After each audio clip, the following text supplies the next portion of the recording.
Hello, আজকে আবার একটা মিনি ব্লগ নিয়ে চলে এসেছি তোমাদের সবার সাথে। আশা করছি তোমরা খুব ভালো আছো। আজ আমরা গিয়েছিলাম ধবধবিতে দক্ষিণেশ্বর বাবার কাছে। ইনি হলেন দক্ষিণেশ্বর বাবা।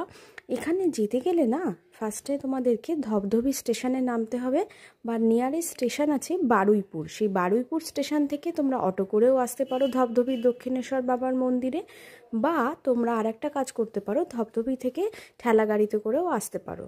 20 টাকা করে ভাড়া নেবে, এখানে পৌঁছে যাবে। আর ঢুকেই দেখো সামনে দারুণ পার্কিং এরিয়া। আর এইটা হচ্ছে মন্দির। এই মন্দিরে দেখো সবাই লাইন দিয়ে পুজো দিচ্ছে। পুজো ঠিক দুটো টাইমে হয়, একটা হচ্ছে 2টোর সময়, আর একটা পুজো হয় সকাল 7টার সময়। এটা হচ্ছে সামনে একটা তুলসী গাছ, আর তুলসী গাছের সামনে এখানে একটা পুকুর আছে। এই পুকুরে চান করে তোমরা খুব সুন্দরভাবে পুজো দিতে পারো।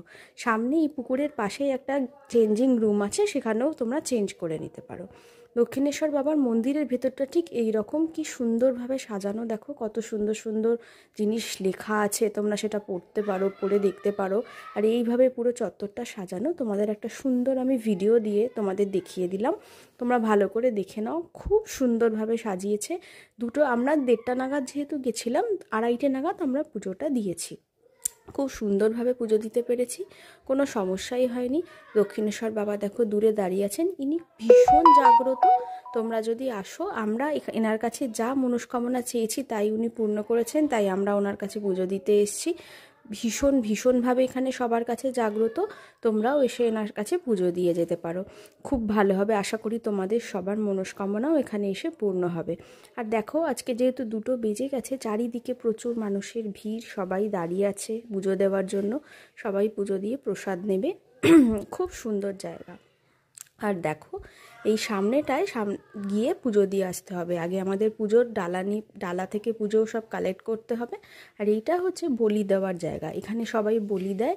হয়তো পাঠা বলি দেওয়া হয়, তবে আমি জানি না ঠিক এই ব্যাপারটায়। আর সামনে 2টো বাঘ আছে, কি সুন্দর না? এই 2টো জিনিস আমার খুব ভাল লেগেছে এখানে।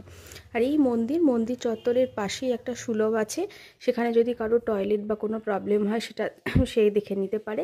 আর এইখানে সব ফুলের দোকান, মিষ্টির দোকান, এখান থেকে তোমরা পুজোর সমস্ত জিনিসপত্র কিনে নিতে পারো। আর চারিদিকে দেখো এত বড় মাঠ, এটা পুরোপুরি একটা বড় পার্কিং স্পেস। তোমরা যদি কেউ গাড়িতেও আসো, গাড়ি রাখারও কোনো সমস্যা হবে না। এত বড় মাঠের এরিয়া আছে, তোমরা গাড়ি করে আরামসে এখানে চলে আসতে পারবে। আর এখানে দেখো আরও কিছু চায়ের দোকান, বাচ্চাদের খেলনার দোকান, অনেক কিছু আছে।